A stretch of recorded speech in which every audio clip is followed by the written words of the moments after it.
Now, as gunshots echo across the wind-swept, snow-covered reaches of the wild Northwest, Quaker puffed wheat and Quaker puffed rice, the breakfast cereal shot from guns, present Sergeant Preston of the Yukon. It's Yukon King, swiftest and strongest lead dog of the Northwest, blazing the trail for Sergeant Preston of the Northwest Mounted Police in his relentless pursuit of lawbreakers. On King! On, you huskies! Gold discovered in the Yukon. A stampede to the Klondike in the wild race for riches. Back to the days of the gold rush. With Quaker puffed wheat and Quaker puffed rice, bringing you the adventures of Sergeant Preston and his wonder dog, Yukon King, as they meet the challenge of the Yukon.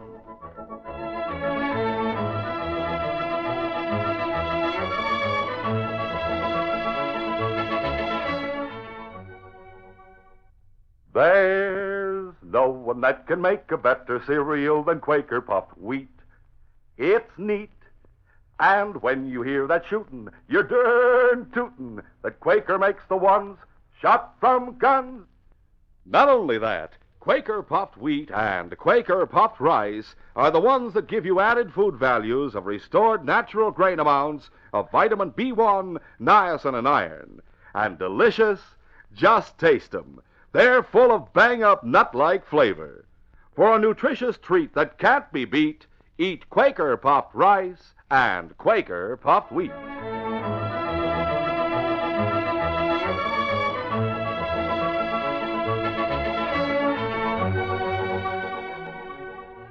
During the long winter Sergeant Preston had spent in the far north, White Pass had been transformed into a well-equipped and well-manned customs post. On his return in the spring, the sergeant reported to the new headquarters building and waited to see the inspector in the outer office, where he had a good view of the long line of prospectors filing up the trail from Skagway. One of the men, red-bearded and weighing at least 200 pounds, attracted his attention, and he turned to a printed list posted on the bulletin board. Just then, the inspector entered the outer office. Oh, Sergeant, welcome to White Pass. Good to see you, sir. And good to have you back. Hello, King. Inspector, would you take a look out the window? What? Notice the big man with the red beard waiting to be questioned by the constable on duty? The one with the scar? He'll never get into the territory. Recognize him? He's been turned down twice. His description is posted there on the bulletin board. Sir, I've just been reading it. A thoroughly undesirable character, one of Bart Major's cutthroats in Skagway. His name suits him, Red Carver. The constable on duty seems to be ready to pass him through. I'll attend to that. The inspector hurried from headquarters to the customs post, where Red Carver was shouldering his pack. Just a moment, Carver. Huh? My name's Halloran. That may be the way your papers read, but your name is Carver. You'll not have to pay customs duty on those supplies. Oh, yeah? Meaning what? Meaning that you're not entering the territory. Hey, now just a There minute. are too many men waiting to waste any time on you or any other member of Bart Major's gang. Back to Skagway, Carver. Why, you've all... On your way. Hey, look. Constable Downey. Yes, sir. Take over here. Yes, sir. Harold, follow me. Oh, yes, sir. Come on, get the light.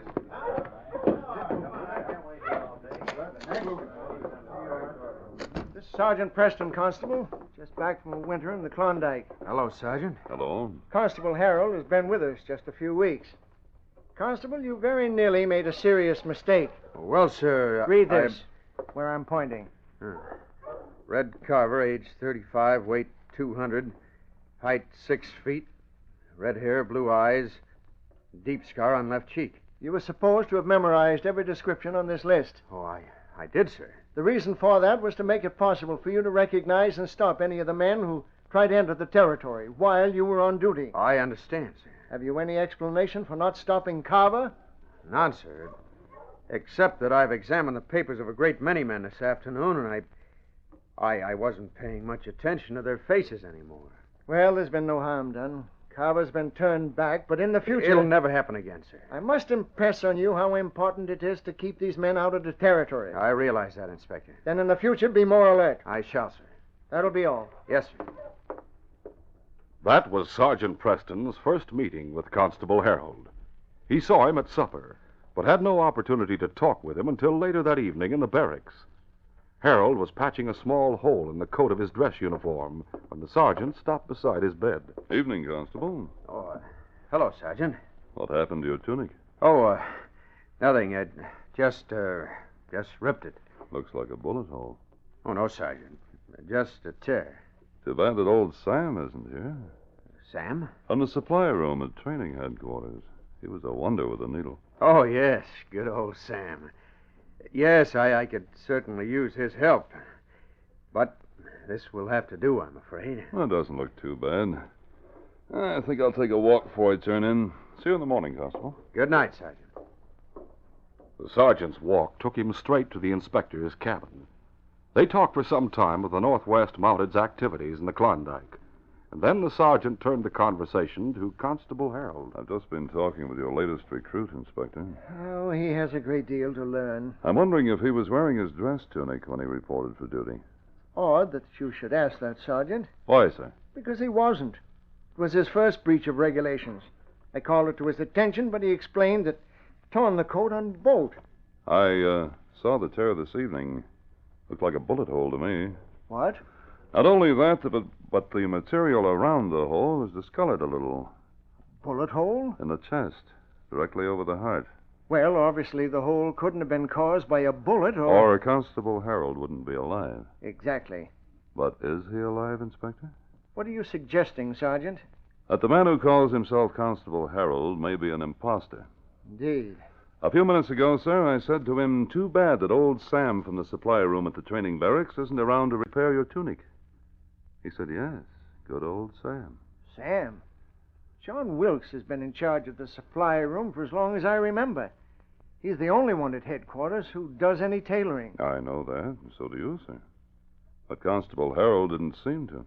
Well, this is something that must be investigated thoroughly. May I volunteer for the assignment, Inspector? Where would you start, Sergeant? In Skagway, and out of uniform, if that's permissible. It'd be the only way to get any information. I'd like all of Constable Harold's movements traced from the time he walked down the gangplank of the Portland Belle on, let me think, the afternoon of the 14th until he reported here on the morning of the 15th. The assignment's yours, Sergeant. I'll leave for Skagway before dawn tomorrow, sir. An excellent idea. Before dawn tomorrow, so that no one will see you leave. And so it happened that Sergeant Preston wore the rough trail clothes of a dog puncher when he reached Skagway the following day. He checked in at one of the boomtown's many hotels. Then he and King started on a tour of the waterfront cafes. The one closest to the pier where the Portland Belle had docked 2 weeks before was his first port of call. And the first person he talked to was a Cockney sailor who was attracted by King's appearance. Now, there's a fine-looking sled dog. What do you call him, mate? King. Aye, he is a king, too. Are you from the inside, mate? Just down from Dawson. Are you now? Well, that's where I'm heading myself. Oh, I'd have taken you for a sailor rather than a prospector. You'd have been right until a few days ago. But the gold fever gets in your blood up here. I jumped my ship, I did. Could it have been the Portland Belle? It could and it was. Not a bad berth, Captain Hawkins commanded. Still, I've had enough of the sea. It's time I made a stake and settled down. Did you bring in many passengers? About 300. That's all. What if you happen to run into a friend of mine on board? Now, who would that be? His name is Harold. Constable Harold, you mean? The young Mountie? Why, I knew him well. Listened to him talk for hours about the school he's been to. And you were interested? Fascinated. And there was another young fella, one of the passengers. His name was Duke Halloran. When I wasn't asking the constable questions, he was. Between the two of us, we found out all there was to know about the Northwest Mounted Police. Oh? Tell me, did you see the constable at all after the ship had docked? Well, I helped him unload his gear that afternoon and piled it on the dock. He was going to sleep with it that night and get some Indians to cart it up to White Pass first thing in the morning. He must have made an early start.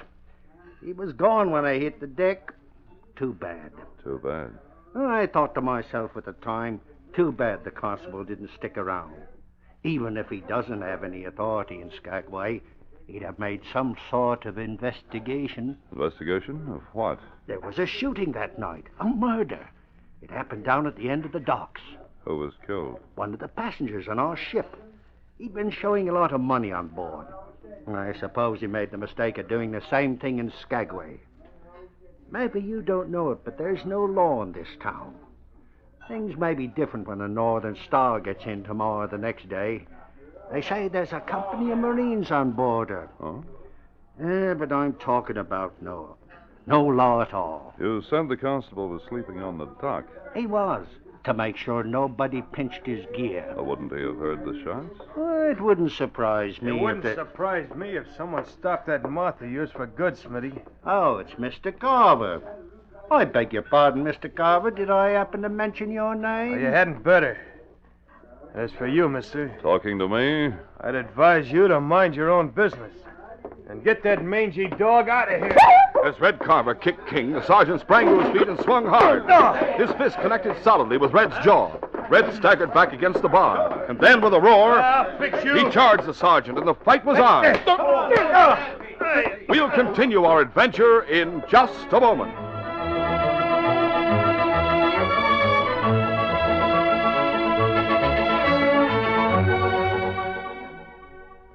Say, if you fellas and girls ever got lost in the bleak, blizzardy Yukon wilderness and ran out of food, you'd be mighty glad if you suddenly came upon a trapper's food cache.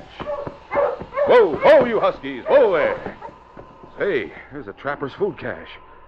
Boy, wouldn't it be wonderful if he had a supply of the cereal shot from guns? Drop them guns. I got you covered. Oh, thank goodness you're here to help us out. Don't fool me. Drop them guns, you thieving critters. We're travelers. We've lost our way and run out of food. But them guns... Why, I was just wishing you could give us some heaping bowls of the breakfast cereal shot from guns. Quaker puffed wheat or Quaker puffed rice. Breakfast cereal? Yep, the swellest ready-to-serve breakfast cereals you ever tasted. But they're actually shot from guns? Yes, sir. The choice sun-ripened premium grains of rice or wheat are loaded into huge guns. Then they're exploded.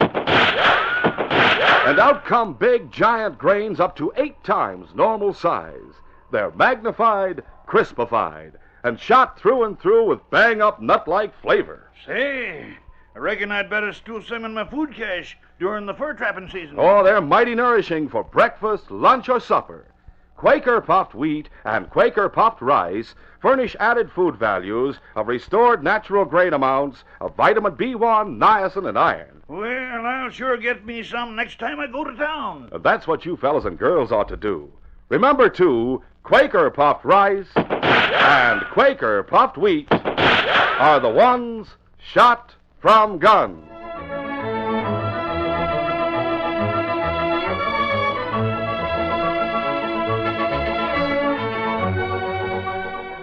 Now to continue. The sergeant didn't realize that the cafe in which the fight was taking place was owned by Bart Major, that a number of his henchmen were in the crowd that circled the sergeant in red. But if he had known, he wouldn't have had time to give it any thought. He was too completely occupied with stopping Red's bull-like rushes.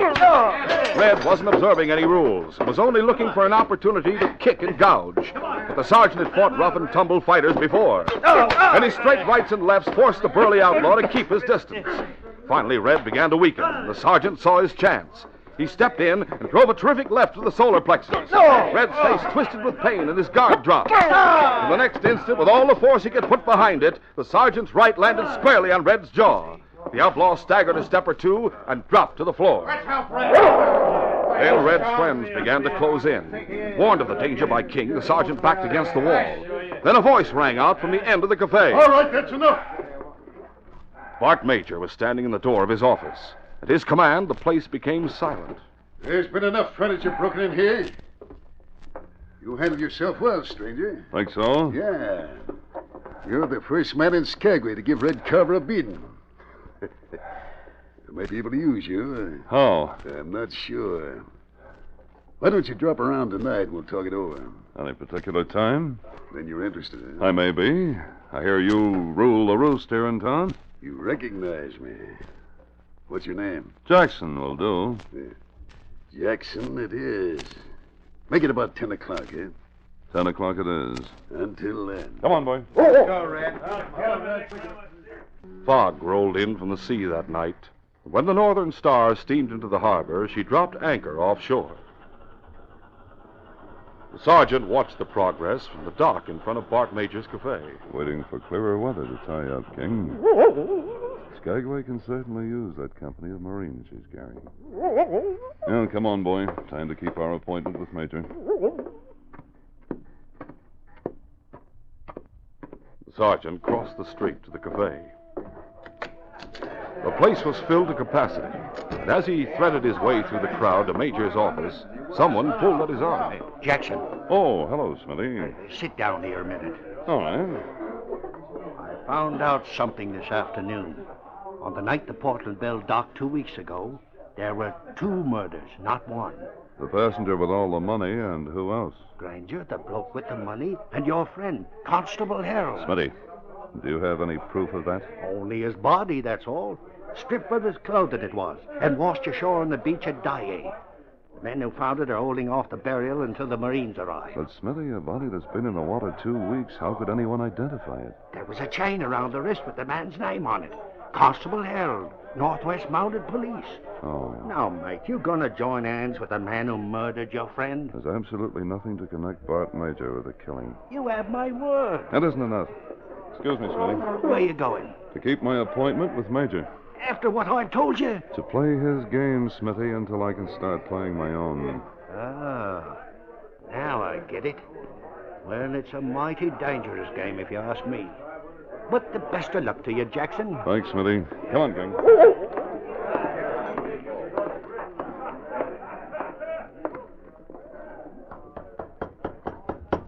Hey, who's there? Jackson. Open the door, Red.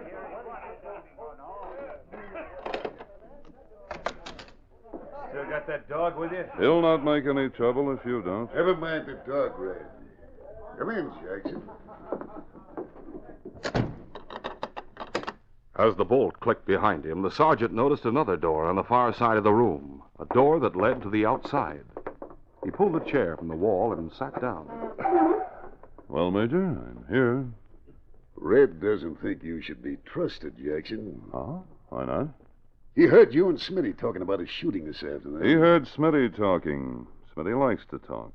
I don't have the same feeling. I'm glad to hear it. You're a sourdough, aren't you? I spent last winter in the Klondike, yes. And you know the trail from here to Dawson? As well as anyone, I suppose. Good. I can use you. I'm leaving Skagway in a few days. For Dawson? Yeah, Will you be able to cross the border? I believe so. After I've changed my appearance a little. Yes, who's that? Duke. Hey, Duke, what's he doing here? Let him in. A man wearing the uniform of the Northwest Mounted Police stormed through the door, his gun drawn. It was Duke Halloran, the same man who had been accepted as Constable Harold at White Pass. So this is where you came. The bartender's description, I thought it must be you, Sergeant. Sergeant! Meet Sergeant Preston, Bart. I made a slip last night about the name of the tailor at Northwest Mounted Headquarters, and the sergeant caught me in it. How'd you find out you'd made a slip, Duke? I checked with Downey. I said, that old fella in the supply room at headquarters. You know. And he said, John Wilkes? And I said, yeah. It's too bad we don't have someone as handy with a needle up here. And I knew you'd trick me last night. Then I found out you'd disappeared from the post. But I couldn't find out where you'd gone until I talked with the cook. He'd seen you heading down the trail of Skagway, wearing a check shirt, corduroy trousers, and boots. Well, that was enough for me, Bart. I knew the whole deal was queer, and I'd have to clear out. I slipped away as soon as it was dark, and I came straight here to warn you. So this is the much-touted Sergeant Preston. And Duke is the Duke Halloran who made friends with Constable Harold on board the Portland Belle, and who thought he'd learned enough about the Northwest Mounted Police to take the constable's place. Well, it might have worked. And Duke might have been able to get me into the Yukon if you hadn't been so smart. The sergeant rose from his chair. As he did so, he touched King's head, and the great dog sensed the command in his master's fingertips. He moved slowly along the wall toward Duke, who still had his revolver leveled at the sergeant. I wonder if Duke realizes that by appearing at the post in a dead man's clothes, he's tied himself in with the constable's murder. I didn't have anything to do with that. Get up. The sergeant can't even prove the constable's dead, let alone that he was murdered. Where's the corpse, Sergeant? The sea has been known to give up its dead. Hey, Bart, someone must have seen us. You killed Granger for his money. When Constable Harold found you robbing him, you killed him, too. And you had the brilliant idea of sending Duke to White Pass in his place. Even if you could prove that, Sergeant, you couldn't do anything about it. You have no authority here. That's why I haven't ordered Duke to put a bullet through you. What are we going to do with him? We can't just let him walk out of here. No. There are better places for an execution. King! At the sergeant's command, King leaped at Duke, and as the dog's jaws closed on the gunman's wrist, his gun clattered to the floor. In the same instant, the sergeant knocked a lamp from Bart's desk, plunging the room into darkness. Then he threw open the outside door, and with King at his heels, ran into the foggy night. By the time he reached the front of the cafe, Bart, Red, and Duke were after him, and their shouts brought more of Bart's men out of the cafe. The sergeant ran straight across the street and out on the pier, shedding his outer clothes as he ran. Luck was against him, for a strong gust of wind blew away the fog just as he was about to dive into the water. Bart and his men saw him. The sergeant hit the water with King at his side, and they started swimming toward the dim blur of lights that marked the ship at anchor in the harbor. Once more, the fog closed over them, and the sergeant felt they had made good their escape when he heard the creak of oarlocks and the splash of oars behind them. The sergeant stopped swimming and treaded water. They can't see us, but they can hear us, King. Back to shore, boy. Back. The sergeant took a surface dive and began to swim underwater. For a moment, King hesitated, and then he understood what was expected of him. He was supposed to lead the men in the boat away from the sergeant. He barked and began swimming back to shore on a long diagonal. The sergeant swam underwater until his lungs were bursting. Then he shot to the surface. Treading water, he listened. He heard King's bark and then the voices of Bart's men much closer to shore. They're following King. I'm not worried, boy. They'll never catch you on a night like this. The sergeant struck out for the ship once more. Meanwhile, King, on his way into shore, changed his direction whenever the boat drew close to him, then announced his new course by barking when he had widened the gap between himself and the outlaw. But they were close behind him when he finally scrambled up a stony beach and raced away toward the center of town.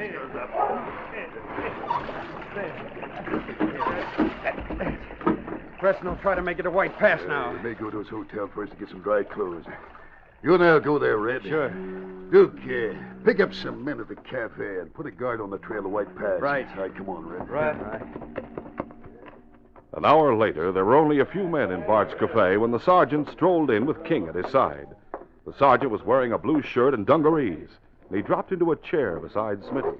Why have you come back here, Sergeant? So you've found out who I am, Smitty. The whole town knows it by now. No? You were lucky to get away once. Do you think you can do it again? I don't see any sign of Bart or Red or Duke Halloran. They're out looking for you.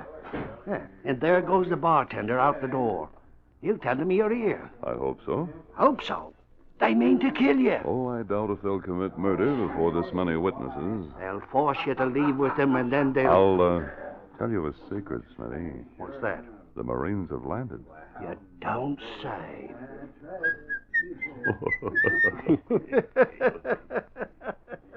10 minutes later, Bart, Red, and Duke burst into the cafe. Their guns were drawn, and they headed straight for the sergeant. All right, on your feet, mister. Why? I'm not going anywhere. You're coming with us. Well, I don't think so. There's someone in your office who has different ideas.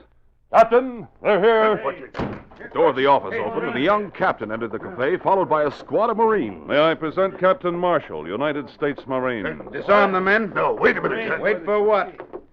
By authority of the President, I'm placing Skagway under martial law. My first official act will be to arrest you and Carver and Halloran for the murder of John Granger and Constable Harold. You'll be placed in irons aboard the Northern Star until we find a suitable building to use as a jail. Take them away, men. I'll see you in the morning, Sergeant. Many thanks, Captain. Well, Smitty, It's well indeed. as the saying goes, the Marines have landed and the situation is well in hand. I can only add that this case is closed.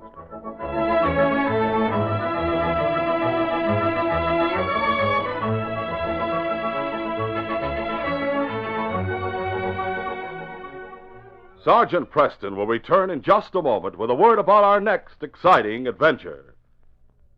Be Value. Yes, it spells value for the whole family when there's Quaker puffed wheat or Quaker puffed rice on the breakfast table. It's the economical deluxe breakfast treat for the whole family, served with milk or cream and luscious fruit. Only choice premium, flavor-rich grains are good enough for Quaker puffed rice and Quaker puffed wheat. They're the good natural grains with a toasty, sun-ripened flavor that old Mother Nature put into them. As you mothers know, some of your family like their cereal not so sweet, some like it ever so sweet. And that's the beauty of Quaker puffed rice and Quaker puffed wheat. Your family can sweeten them with sugar just the way they like them. And when it comes to food value, every bowlful gives your family extra food values of restored natural grain amounts of vitamin B1, niacin, and iron. Remember, too, Quaker makes the one shot from guns, exploded up to 8 times normal size. And when you open the big red and blue package with a sealed inner lining, notice that every plump grain is crisp as can be. So in these days when value means so much, get both Quaker puffed rice and Quaker puffed wheat for a delicious breakfast the whole family loves to eat.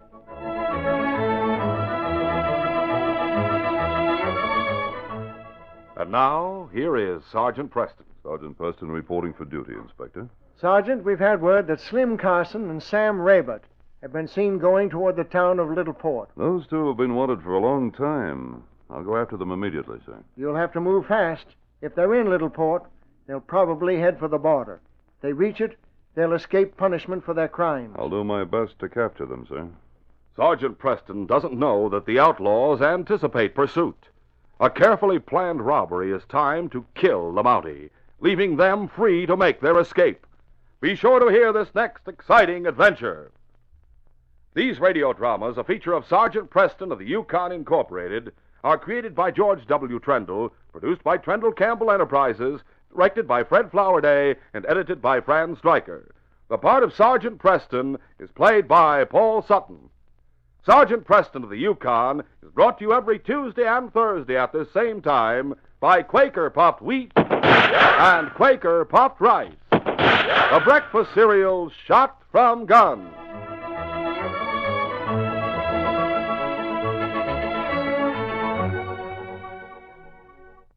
Hello, folks. This is your friend Aunt Jemima. I know you like my extra light Aunt Jemima pancakes, but for a change of flavor, I know you'll also like my tangy buckwheat mix. Just add milk, and you'll bake the most wonderful buckwheat cakes with just the right amount of old-time buckwheat goodness. Not a speck too little or too much. And light? My buckwheat cakes are so light and digestible, children can just eat and eat. For variety, try both kinds of my mixes. My pancake mix for fluffy, light Aunt Jemima pancakes, and my buckwheat mix for golden Aunt Jemima buckwheats. Remember, there's nothing more tempting in this whole wide world than Aunt Jemima's buckwheats light and say, why don't you try some today?